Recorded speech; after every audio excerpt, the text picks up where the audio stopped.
पनि यहाँ हजुरको नाम? जयकाला मल्ल। ए अनि ठाउँ चाहिँ वडा नम्बर 5 कुसे दमदाला। दमदाला। यहाँ सुन्तला खेती गर्नुभएको रहेछ, सुन्तलाहरू लाउनु भएको रहेछ, टन्नै सुन्तलाहरू फलेका छन् बारीमा धेरै। यो सुन्तलाबाट के कस्तो भइरहेछ, कसरी कहिलेदेखि सुरु गर्नुभयो सुन्तला खेती, कति समय भयो? अहिले 12-14 वर्ष भयो। ए 12-14 वर्ष भयो। 12-14 वर्ष भयो, धेरै दुःख गर्नुभएको रहेछ, बारी पनि टन्नै धेरै जग्गामा सुन्तलाहरू लाउनु भएको रहेछ। यो सुन्तलाहरू बेच्नलाई अहिले कति रुपियाँ केजीमा बेच्नु भएको छ बोटबाट? अहिले त 80 रुपियाँ गएको छ नानी। अहिले त 80 रुपियाँ भएको छ। अहिले ठिक छ, राम्रो पाएका छौँ हामीले, किसानहरू राम्रै छ। ए योभन्दा अघिल्लो वर्षमा कसरी बेच्नु भएको थियो? 60ले बेच्थ्यौँ। 60ले बेच्ने बेला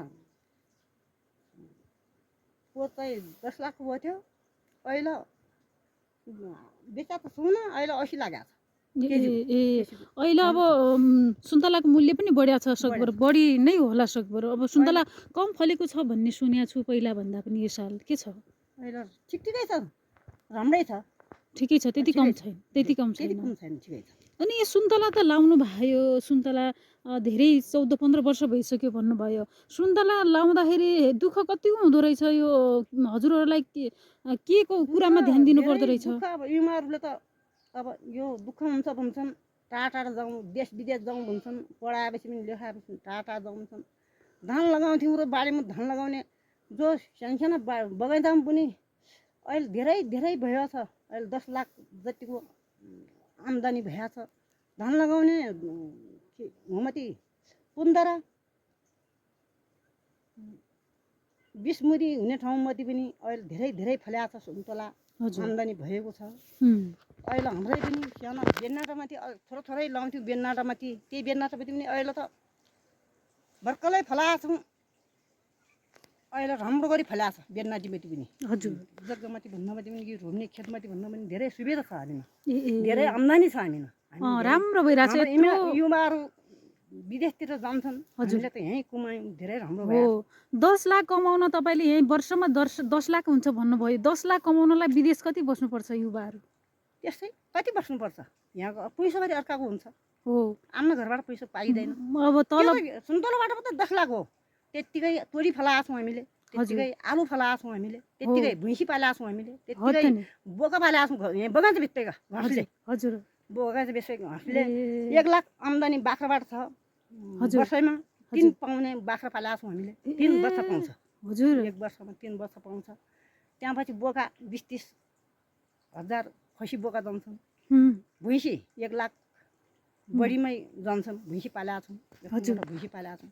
आम्दानी त छ त, धेरै आम्दानी गरिरहेको छौँ। विदेश जानै परेन, विदेश जानै परेन। 10 लाख सुन्तलाबाट छ भने 1 लाख भैँसीबाट बसाइदिनु गरेको छु। हजुर, त्यसै बोकाबाट गरेको छु। त्यत्तिकै म दमदाला कुसे 5 दमदालामा छु। हामी आमासँग मजाले कुराकानी गर्दैछौँ। एकदमै रमाइलो बारीमा सुन्तलाहरू लटरम्म पाकेका, एकदमै रमाइलो छ यो दृश्य देख्दाखेरि। मलाई त यति खुसी लागेको छ कि खुसी लागेको छ। अनि हामी भन्नुहुन्छ आमा हामी विदेश जानु पर्दैन, विदेश जानको लागि यहीँ हाम्रा लाखौँ लाख आम्दानी यहीँ छ बारीमा। मैले वर्षमा 10 लाख कमाइरहेको छु। सँगै बाख्रा पनि छन्, भैँसी पनि छन्। मैले त्यो बाहेक अरू यहाँ सुन्तलासँगै यो बारीमा पनि के तरकारीहरू सबै हामीले किनेर खानु पर्दैन भनेर भन्नुभएको छ। एकदमै राम्रो कुराकानी भइरहेछ।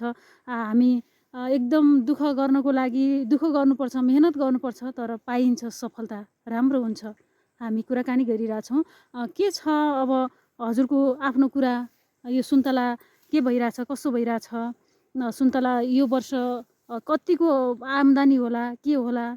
घर परिवारले कतिको साथ दिनु भएको छ, के छ? घर परिवारले साथ सपोर्ट दिइराख्नु भएको छ, दुःख गरिराख्नु भएको छ। अब यो अगाडि यो व्यवसायलाई अगाडि बढाउनको लागि कस्तो योजना प्लानहरू गर्नुभएको छ हजुरले? अब अगाडि बढाउनलाई त अनि यहाँ पछि यो सुन्तला झार्छु, त्यहाँपछि खुम्छु, आलु लगाउँछु, त्यहाँबाट चुन, अनि फेरि कटनी गर्छु। कटनी गर्न पनि 10-12 दिन त्यही लागिजान्छ। कटनी गर्छु, फेरि कटनी गरिकन अनि फेरि आएन चुन निलथोतो लगाउँछु। हजुर, लगायो फेरि आलु लगाउँछु। आस्नाबाट सुत्दैन, आलु लगाउँछु। आलु लायो भने आलुबाट पनि पैसा हुन्छ? हुन्छ। कतिसम्म बेच्नुहुन्छ आलुबाट? 1 लाख। ए आलुबाट 1 लाख। लसुनहरू लगाइराख्नु भएको छ, बेसार बेसार पनि लाउनुहुन्छ। 4-5 हजार 5-6 हजार बेसार बेच्छु अँ, बेसार हुन्छ। त्यसमा अब यो सुन्तलासँगै अरू बालीहरू पनि लगाइरहनु भएको रहेछ। सबै लसुन बिक्री हुन्छ, त्यसमा त फेरि हजुर। प्याज भयो। अनि यो सुन्तला टिपेर अनि वहाँ के अरे कहाँसम्म पुग्छ यो सुन्तला लिनको लागि, टिप्नको लागि कतिको समस्या के छ? अलि टाढा छ, सुन्तला बोक्नु त अलि टाढा छ। सुन्तला बोकेर टाढा लिनुपर्छ। लिनुपर्छ, बोक्नुपर्छ। हजुर। 10-8 गाडी हुन्छ। हजुर। त्यति अलि टाढा छ लिनु, ए समस्या छ।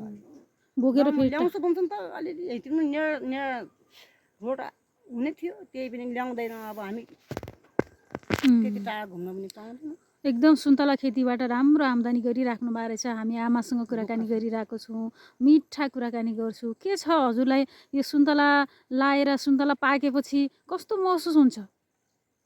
सुन्तला पाक्दाखेरि कतिको खुसी हुनुहुन्छ? खुसी अहिले त झन् 80 हालेको छ, 1 केजीको 80। हाम्रो त राम्रो मूल्य गएको छ। ए अनि कहीँ कतै सुन्तलाहरू सुक्यो भने, कहीँ भए बोटहरू मर्न लाग्यो भने कस्तो लाग्छ हजुरलाई? केही चिन्ता? चिन्ता लाग्छ बाबु, झऱ्यो अहिले त धेरै झऱ्यो। अहिले त धेरै रोग लाग्यो, पोहोर बढी फल्यो। त्यति बढी फलिकन पनि केही पनि रोग लागेको थिएन, अहिले त रोग बढी लागेको छ। त्यसो झर्ने अनि झरिरहेछ आफै, सुक्छ, केही हान्दै रहन्छु अनि केही सुक्दै रहने भयो। किन झर्दो रहेछ यो? के भएर झर्छ होला यो सुन्तला? यो बढी के भयो, अहिले पोहोर त्यति झर्दैन थियो, अहिले झर्ने रोग आएको छ। अहिले झर्दो रहेछ त्यत्तिकै, हाँगाहरू सुक्ने कहीँ यस्तो पनि हुँदो रहेछ। हाँगाहरू बुट्टाहरू सुक्ने अहिले त झन् बढी यो बुट्टाहरू साना साना बुट्टाहरू पनि सुकिराखेका छन्, डाला सुक्दै पत्तेर जाँदै गरेका छन्। अनि सुन्तला टिप्दाखेरि कति समय लाग्छ हजुरहरूलाई? समय लाग्छ, हामी न 1 दिनमा टिप्छु, 1 दिनमा बोक्छु। 1 दिनमा 9-10 दिन लाग्छ। ए 9-10 दिन लाग्छ। 9-10 दिन लाग्छ। सुन्तला पनि अब धेरै छ, धेरै छ, 9-10 दिन लाग्छ। अब 9-10 लाखको सुन्तला बिक्री हुन्छ भने त टिप्न पनि त्यही लाग्छ होला। मान्छेहरू पनि लाउनुपर्छ।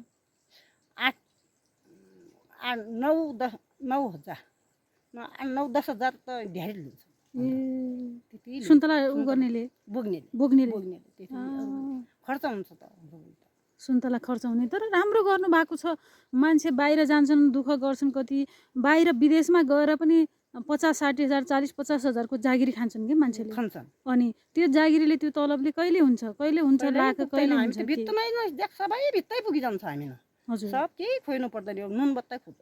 हजुर, सब कुरा यहाँ आफ्नै बारीमा लाएर यो सुन्तला यहीँ छ। भुइँसो पार्छु, त्यहीँ भित्तै घाँस गाडी हिल्छन्, घाँस फर्किया हुन्छ, घाँस बोल्नु पनि जाँदैन धेरै। हजुर, सुन्तला बारीमा हामीले मिठो कुराकानी गऱ्यौँ। हामी फेरि पनि यो सुन्तला बारीमा फेरि पनि हामी आउनेछौँ। यस्तै सुन्तला देख्नेछौँ, यसरी फलेका। एकदम राम्रो गर्नुभएको रहेछ, खुसी लाग्यो उहाँहरूसँग भेटेर। उहाँहरूले लाखौँको राम्रो आम्दानी गरिराख्नु भएको छ। वर्षमा 8-10 लाख 10 लाख कमाउँछु भन्नुभएको छ। 8-10 लाख एकदम कमाउनलाई मान्छे बाहिर गएर पनि, बाहिर विदेशमा गएर पनि कति दुःख गर्नुपर्छ। त्यहाँ दुःख गरेर पनि भने जस्तो आम्दानी हुँदैन। अनि यहाँ चाहिँ गाउँमै बसेर पनि मजाले राम्रो आम्दानी, अब सुन्तला खेतीसँगै लसुन खेतीहरू, कुखुराहरू, त्यसपछि बाख्राहरू, भैँसीहरू पालेर राम्रो आम्दानी गर्नुभएको रहेछ। एकदम खुसी लाग्यो यहाँ पुगेर। सुन्तला बगैँचामा छु। यो सुन्तलाहरू एकदमै पाकेर पहिलपुर भएको छ। हामी सुन्तलाहरू हेर्छौँ बारीमा, सुन्तलाहरू लिन्छौँ, सुन्तला खान्छौँ।